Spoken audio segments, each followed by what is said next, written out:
Hello दोस्तों, सबसे पहले मैं आपसे रिक्वेस्ट करना चाहती हूँ कि वीडियो देखने के बाद सब्सक्राइब जरूर कर लीजिएगा।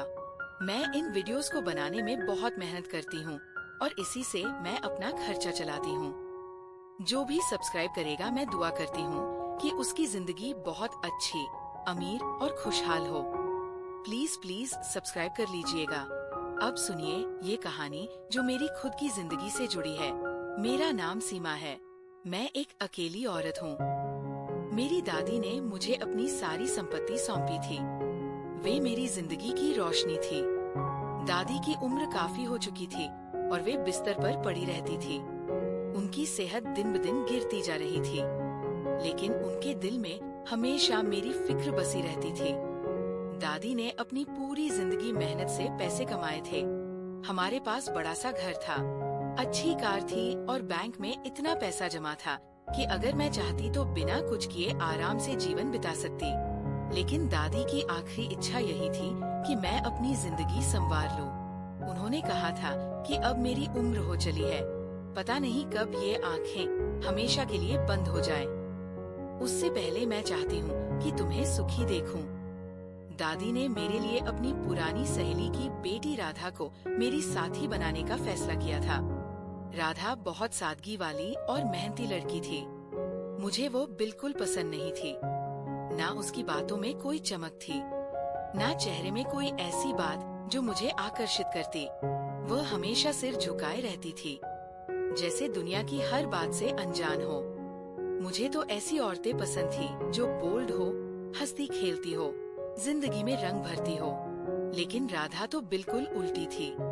वह बस चुप रहती थी, जैसे उसकी जुबान पर कोई बोझ हो।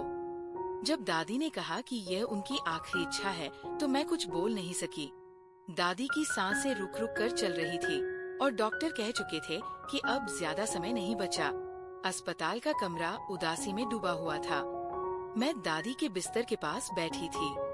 उन्होंने मेरी ओर देखा और धीमी आवाज में कहा, बेटी राधा को अपना साथी बना लो। मैं चाहती हूँ कि ये पल देखकर मैं चैन से जाऊं। मैं कुछ कहना चाहती थी, लेकिन मेरी आवाज गले में अटक गई। दादी के कहने पर मैंने हामी भर दी। राधा भी वहीं थी, सादे कपड़ों में सिर झुकाए खड़ी। दादी के बिस्तर के पास हम सब थे। मेरी जुबान जैसे सुन्न हो गई थी। दिल नहीं मान रहा था, लेकिन मैं मजबूर थी। दादी की इच्छा थी। मैंने राधा के साथ दोस्ती का वादा किया और दादी के चेहरे पर एक अजीब सा सुकून आ गया, जैसे उनके दिल का बोझ उतर गया हो। उन्होंने मेरी ओर देखा और कहा, अब मैं शांति से जा सकती हूँ। मैंने उनके हाथ पकड़ लिए, लेकिन वे हाथ धीरे धीरे ठंडे पड़ने लगे और कुछ ही पलों में वे हमेशा के लिए चुप हो गई। उस दिन से मेरे अंदर एक खालीपन भर गया। दादी के जाने के बाद घर सूना हो गया। अब सिर्फ मैं और राधा रह गई थी। वह मेरी साथी बन चुकी थी, लेकिन मेरे दिल में उसके लिए कोई जगह नहीं थी। वो सुबह से शाम तक घर का काम करती, चुपचाप खाना बनाती, सफाई करती, दादी की तस्वीर के सामने प्रार्थना करती और फिर एक कोने में बैठ जाती। वह मुझसे बात करने की कोशिश करती तो मैं टाल देती, क्योंकि मेरे अंदर उसके लिए कोई रुचि नहीं थी। मुझे लगता था जैसे मेरी जिंदगी रुक सी गई है। हाँ, दादी ने सब कुछ संभाल कर रखा था। घर था, कार थी और उनके पेंशन और निवेश के पैसे हर महीने आ जाते थे। लेकिन मैं ये सब छोड़कर कुछ नया करना चाहती थी।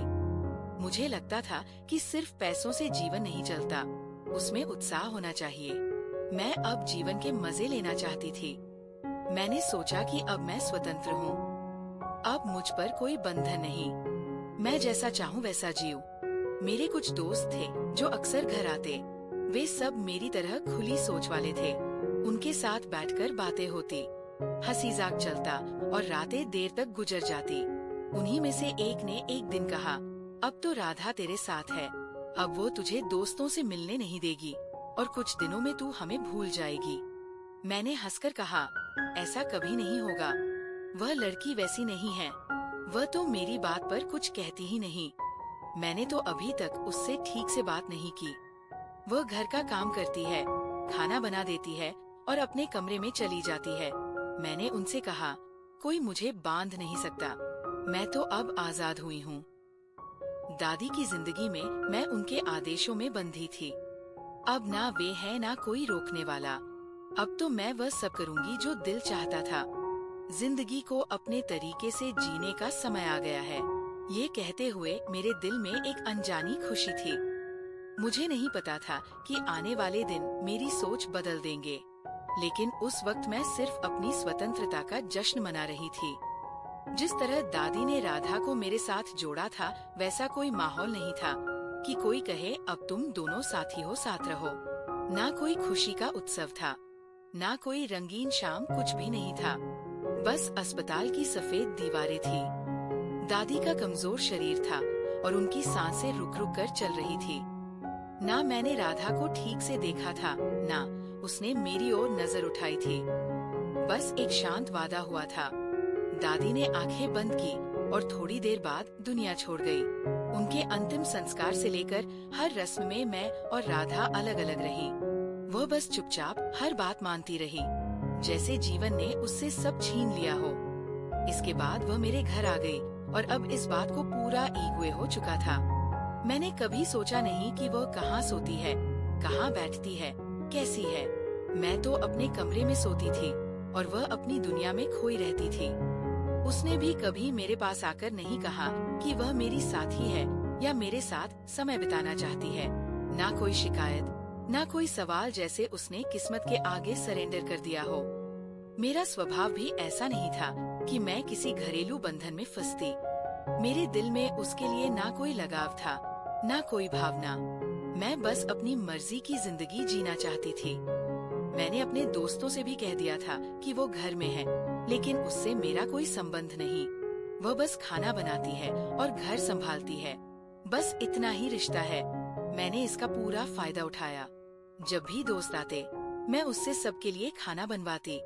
कभी साधारण भोजन, कभी स्पेशल व्यंजन, कभी चाय। हर 5 मिनट में कुछ ना कुछ आदेश देती। चाय बना दो, सब्जी गर्म कर दो, पानी लाओ, और वह चुपचाप सब कर देती। मैंने उसके चेहरे पर कभी गुस्सा नहीं देखा, ना उसने कुछ कहा जैसे उसकी आवाज ही बंद हो गई हो। वह बस मेरे आदेश सुनती और पूरा करती। एक दिन मैं अपने दोस्तों के साथ बैठी थी। हम सब बातें कर रही थी। उस दौरान वो किचन में चाय बना रही थी। मैंने उसकी आवाज नहीं सुनी। शायद वो बार बार कह रही थी कि चाय तैयार है, आकर ले लो।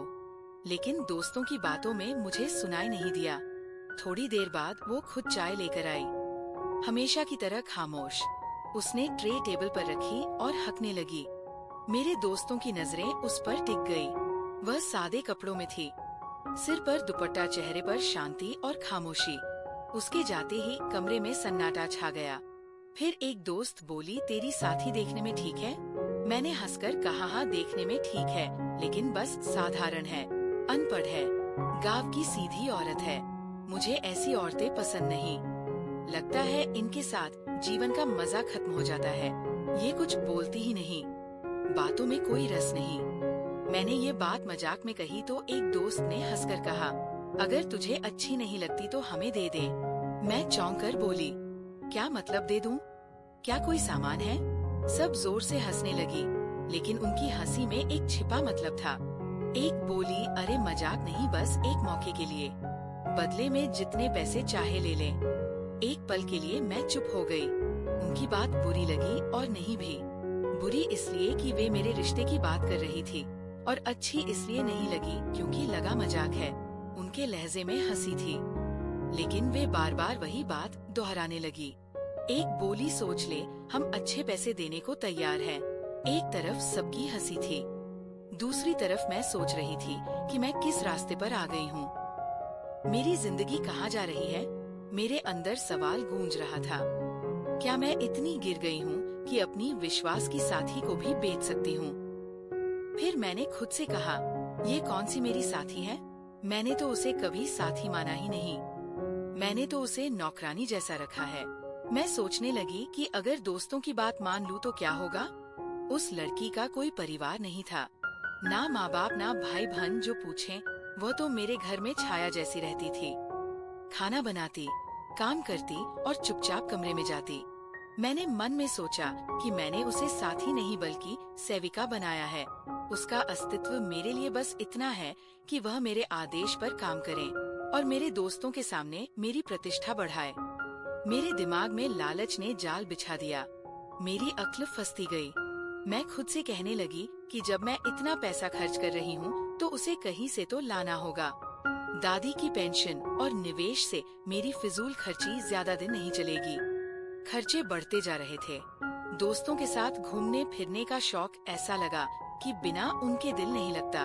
मेरे सारे दोस्तों के घर व्यस्त थे।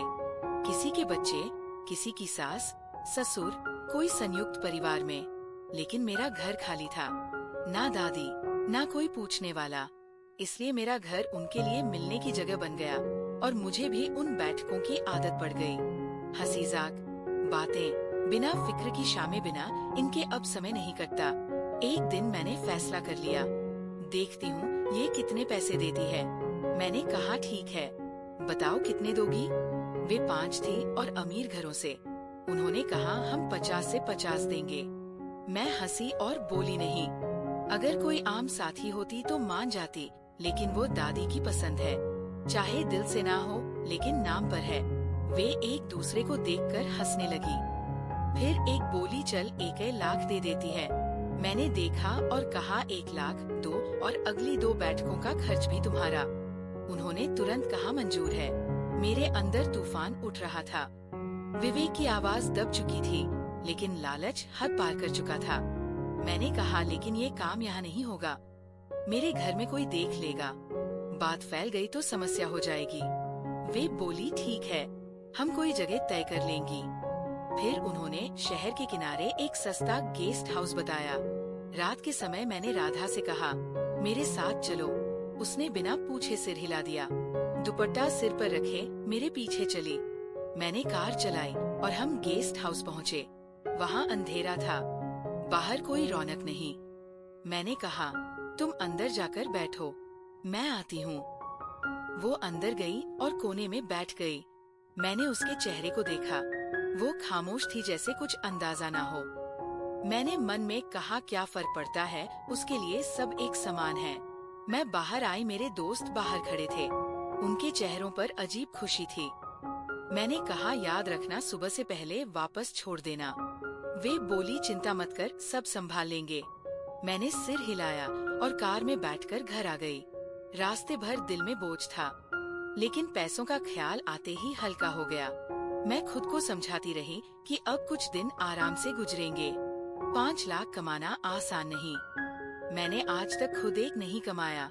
घर आकर मैंने दरवाजा बंद किया, कमरे में गई और अलमारी से बैग निकाला। फिर टेबल पर बैठकर नोट गिनने लगी।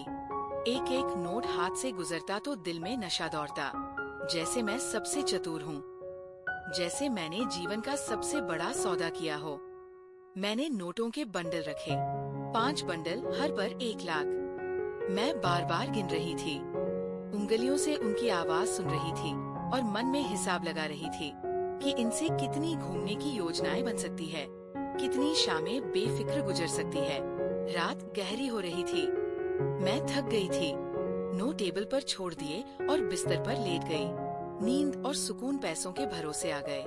मैं सोचते सो गई कि कल सब ठीक होगा और जिंदगी पहले से आसान हो जाएगी। मुझे पता नहीं था कि वह रात मेरी जिंदगी का सबसे तेज मोड़ बनेगी। जब आँख खुली तो सुबह हो रही थी। मैंने सोचा खुद जाकर राधा को ले आऊंगी। मैं वहाँ गई और दरवाजे पर नॉक किया। मेरे दोस्त घबराए बाहर आए।